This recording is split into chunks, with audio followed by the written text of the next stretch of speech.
They said no one besides family can enter the house. It was an extremely hot summer day. When I visited my newly married daughter, she emerged from the storage shed in her in-laws' yard, looking gaunt. When I peeked inside, I saw a mattress laid out. She revealed that she had been sleeping in the shed, where the temperature had soared beyond 40 degrees Celsius. What kind of treatment is this for my daughter? I won't stand for it. Furious after hearing everything, I took her away, disappearing from their sight. As a result, her in-laws turned pale, and in the end, they were trembling with fear. My name is Beth Anderson, 60 years old. I work for a local company, handling office duties. My husband passed away when I was young, and I raised my daughter, Billy, all on my own. There were plenty of hardships, but we always supported each other and overcame them. Billy grew into a resilient and kind woman. When she landed a job at a major company after graduating from college, we celebrated together. Eventually, Billy got married and moved out. Is Billy doing well? Surely, she's being cherished in her new home, right? I suddenly recalled the time before her wedding, when our families first met. Billy's fiancé was Ash Jordan, a nationally renowned professional golfer. He was from the same region, and he told us he was based locally. I was surprised, never expecting her to bring home such a famous person. They met at a golf event, it seemed. At the meeting of our families, Ash looked me straight in the eye. I vow to protect Billy for life once we're married. I want to walk through life with her. Looking at my daughter, I saw that she, too, had a determined expression. I want to marry him as well. Overjoyed, I supported their decision. Ash's parents seemed nice too, and his father said, Once they marry, they'll live with us, but we'll take good care of your daughter. I was confident that I could entrust my beloved daughter to them. So, Billy married into their family, moving 3 hours away from me. Their wedding was grand, with many of Ash's sponsors attending. Though I felt lonely after Billy left, I consoled myself, knowing she was happy. For a while after Billy got married, she would reply immediately whenever I messaged her to ask how she was doing. However, about a month into her marriage, her responses started to taper off. Concerned, I checked Ash's official social media, and they seemed to be attending various events and parties together, looking like a happy couple. Seeing pictures of Billy smiling put my mind at ease. I convinced myself that no news was good news. Then, more than half a year after Billy had married, on a summer day, I wanted to ask her about a gift for her in-laws, so I called her for the first time in a while. But all I heard was a message saying, "This number is no longer in service." Now that I think about it, she hasn't replied to my messages for a while either. Is she really doing okay?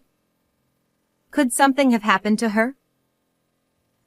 Unable to shake my anxiety, I rushed to her new home to check on her. I parked near her in-laws' house and rang the doorbell. But no one answered, possibly because they were out. It was a scorching day, with temperatures above 35 degrees Celsius. Wiping away the sweat, I pressed the doorbell again. Suddenly, I heard a thud from the yard. Panicked, I hurried to the garden, wondering if someone was there. What? Billy. There she was, crawling out of the storage shed. Mom. Her eyes widened in surprise when she saw me. Her face was so emaciated that I barely recognized her. She wobbled, as if dizzy, and I rushed over to support her. When I glanced inside the shed, the sight left me speechless. What on earth is this? What's going on? Inside the cramped 2-square-meter shed, a mattress was laid out. There were water bottles and clothes scattered around, suggesting that she had been living there. When I looked at the thermometer hanging on the shed's wall, it read over 40 degrees Celsius. Don't tell me.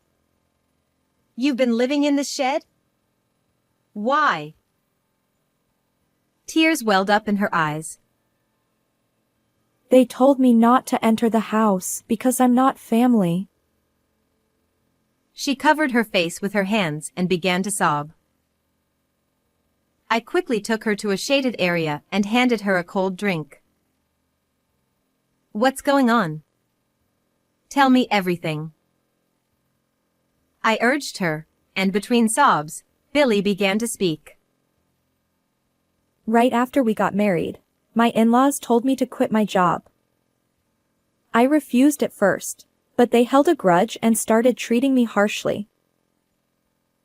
She explained that her father and mother-in-law began bullying her after she refused to quit her job. They told her they wouldn't recognize her as a daughter-in-law if she didn't obey. Eventually, under immense pressure, she quit her job, but their abuse only escalated. A month into the marriage, my father-in-law said, "You're not family, so you can't stay in the house. Live in the shed." She wasn't allowed to eat with the family, and they gave her leftovers. She couldn't even use the bathroom, so she bathed with the garden hose. Her once shiny hair was now damaged and brittle. My mother-in-law said I could only enter the house to do chores. They made me do all the housework under supervision, like a servant. That's awful. Didn't Ash try to protect you? Billy shook her head. He always turned a blind eye. Whenever I tried to talk to him, he ignored me. But for events and parties, he made me go and pretend like we were a happy couple. I didn't want to believe what she was telling me, but her gaunt appearance and the state of the shed made it clear that it was all true. Why did you let them treat you like this? You should have left sooner. Billy began to cry even harder, trembling as she spoke. Because my father-in-law said he could get you fired at any time. What? Me? Yeah. He said he's connected to someone important at your workplace and could get you fired whenever he wanted. I couldn't let that happen because of me. What a horrifying thought. My daughter had endured this nightmare for my sake. And Ash. Listening to everything she had to say, I finally snapped. How dare they treat my daughter like this? I will never forgive them. I placed a hand on my daughter's shoulder and looked her straight in the eyes. We're leaving this place right now. Come on, let's go. Without delay, I put her in my car and we drove away from her in-laws' house. And just like that, my daughter and I disappeared from their lives. To ensure they couldn't track us down, I took her to a hotel to rest. It's been so long since I've slept in a bed. Hearing such a heartbreaking comment, I watched her fall into an exhausted sleep and began planning my revenge on them. That night, I received a call from my son-in-law. Ignoring it, I was soon bombarded with calls from my in-laws as well. But I didn't answer any of them. According to the neighbors, the day after I took Billy away, the three of them were making a scene in front of my empty house. Still, I refused to answer their calls. 3 days later, I finally decided to answer a call from Ash. Finally. You're the one who took Billy, right? He shouted angrily the moment I picked up, showing none of the kindness he once had. I remained calm and composed as I answered, "Yes, I did." Give her back now. She has to attend today's charity event with me. He snapped at me impatiently, but I ignored him and demanded to know why Billy had been mistreated at his parents' house. Ash scoffed. That's her fault for not getting along with my parents. That's no excuse to make her live in a boiling hot shed. She's lucky she even had a roof over her head. Anyway, just return that servant of yours already. My parents are furious. Ignoring his ranting, I hung up. A few hours later, I found myself at the venue of the charity event that Billy and her husband were supposed to attend. I kept a low profile and watched from a distance as Ash and his parents were being interviewed. They were asked, "Where's your lovely wife today?" and the three of them looked pale, fumbling for words like, "She's not feeling well." At that moment, I stepped onto the stage confidently. "Excuse me, everyone, may I have your attention? I am Billy's mother. There's something I need to share with you all." When I greeted the audience that way, attention quickly turned to me with curious murmurs of what's going on. From the corner of the venue, Ash and his parents looked shocked, their faces filled with fear. "I have something my daughter would like to share with all of you. Please turn your attention to the screen," I announced. As I spoke, I operated the computer on stage, and Billy's face appeared on the large screen prepared for the event. I had set up a live broadcast connecting the venue to the hotel where Billy was hiding. After a brief greeting, Billy got straight to the point. Everyone, since becoming Ash's wife, I've endured terrible treatment at home. I wasn't allowed inside, as they said, no outsiders, and I was forced to live in the storage shed, even in the sweltering summer heat. When I projected the photos of the shed, which I had taken when rescuing her, the audience began to murmur in shock. I've also recorded the verbal abuse from my husband and in-laws. She played the audio from a recorder. Don't get so high and mighty, you outsider. You're not family. You're a slave. As the cruel words echoed through the venue, the three of them rushed toward the stage, trying to stop the playback. But the other participants blocked their path, preventing them from interfering. This is all fake. Everyone, it's a lie. In desperation, Ash shouted, but I calmly played the phone recording from earlier. She should be grateful she even has a roof over her head. Anyway, return that servant of yours immediately. His voice echoed across the room, and Ash's face, which had been red with anger, turned pale. I took a deep breath and grabbed the microphone. The reason my daughter obeyed their demands was because her father-in-law threatened her, saying, "I can get your mother fired whenever I want." My daughter endured all this to protect me. Isn't that right? I glared at the father-in-law, who let out a strange sound, of. But after investigating, I found out that there was no connection between you and my company's higher-ups. You lied and tormented my daughter, didn't you? As my voice cracked with emotion, the audience erupted in condemnation. Then, Billy spoke again.